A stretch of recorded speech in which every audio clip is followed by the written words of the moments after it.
17. 17? Oh, it's a perfect age. Mr. Mulholland was also 17. But I think he was a little shorter than you. In fact, I'm sure he was. And his teeth weren't quite so white. You have the most beautiful teeth, Mr. Weaver. Did you know that? They're not as good as they look. They simply got massive fillings in the back of them.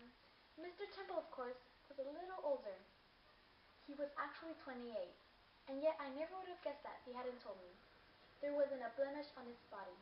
A what? His skin was just like a baby.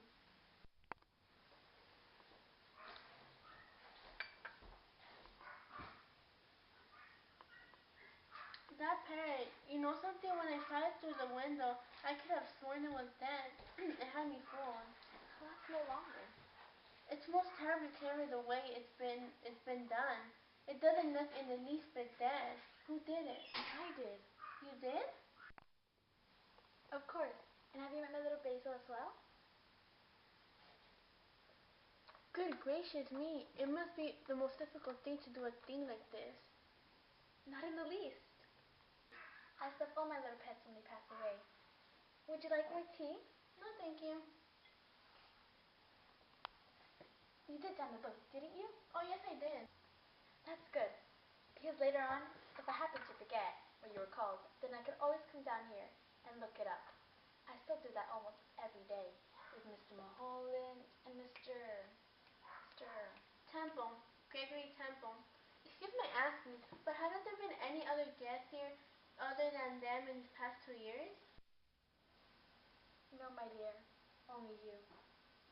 What do you mean I'm the only one? If the guest book shows that there have been other people before me, even you said so earlier. What do you mean, Mr. Weaver? You're the only one who has been to this boarding house. But the guest book has. Your name is the only one there. Mr. Weaver, why don't you come see for yourself? I don't believe it, but earlier... Mr. Weaver, you've had a long day. Why don't you go rest?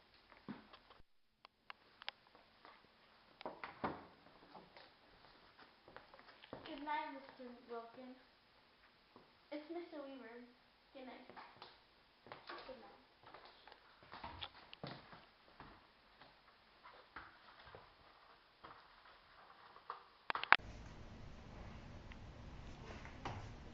I'm sure those names are written there.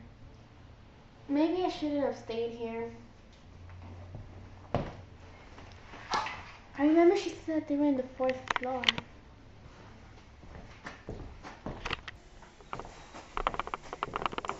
Is there anybody there? As he touched his hand, he could feel the emptiness and coldness.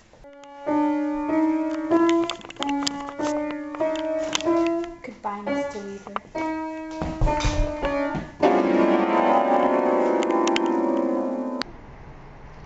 A few days later, a young man around the age of 17, also looking for a place to stay in, saw the boarding house sign, which read, "Bed and Breakfast," and it caught his attention. He went towards it and knocked on the door. Not even a second later, the landlady opened the door. Welcome, my lord. She said, as he followed her inside.